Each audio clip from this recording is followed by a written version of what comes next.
Pozdrav drugari, dobrodošli na kanal Kuhaj i peci i u moju malu kuhinju. Danas pripremamo feta sir u maslinovom ulju sa začinima. Vjerovatno ste se nekada našli u situaciji da vam je ostalo ovoga sira, s obzirom da je on onako malo više slan, pa ga ne možete sve iskoristiti, pa da se ne povlači po frižideru, na kraju ćete ga baciti. Iskoristite i napravite ovo fantastično predjelo i meni se nekako najbolje slaže uz vruće uštipke. Pa da vidimo šta nam je to potrebno od sastojaka. Brzo za mnom!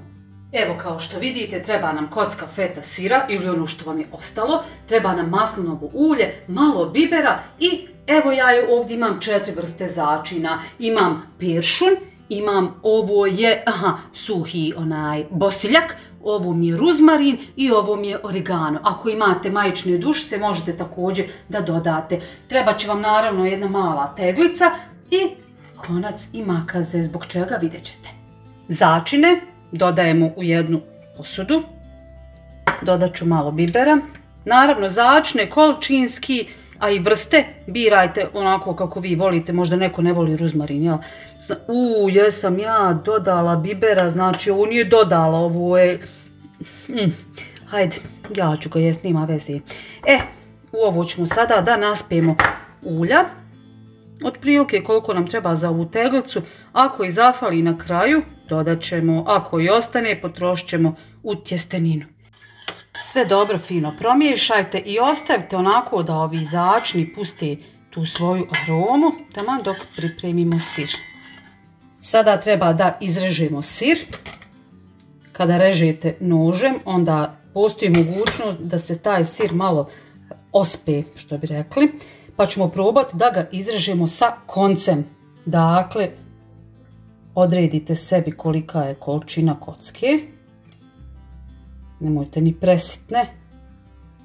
Zategnite fino konac slobodno. Vidite kako se, hajde izađu plan. Evo ga. I ovo ću još jednom.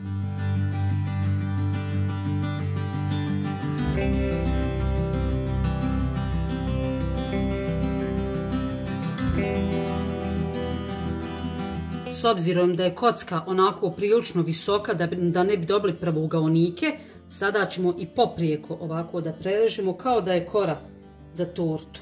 I eto ga. Sada treba sve fino da složimo. Samo ću malo ovako napraviti jednu malu podlogu dole na dnu galona da mogu da redam sir. I idemo kocku po kocku. Slobodno ubacite, to ne mora biti idealno složeno, to će svakako da pliva u ulju.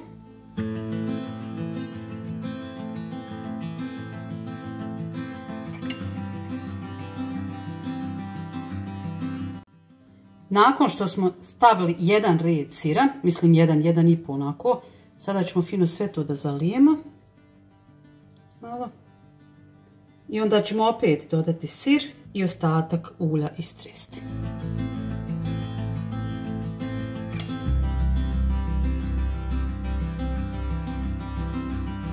I završimo sa uljem.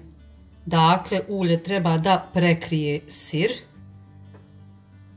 Evo ga. Eto ga. Za 5 minuta spasili ste sir koji može ovako da stoji pa par mjeseci, vjerujte, ako ne i godinu. Isto onako kao da ste kupili u prodavnici. Dobijete fantastičan prilog, kako sam rekla već na početku. Eto, i kako reku, za 5 minuta, brže ne možem. Nadam se da vam se ideja sviđa i da ću vam pomoći sa ovim savjetom. Eto, lajkajte, prijavite se na moj kanal ukoliko to niste, pa se gledamo opet. Ćao!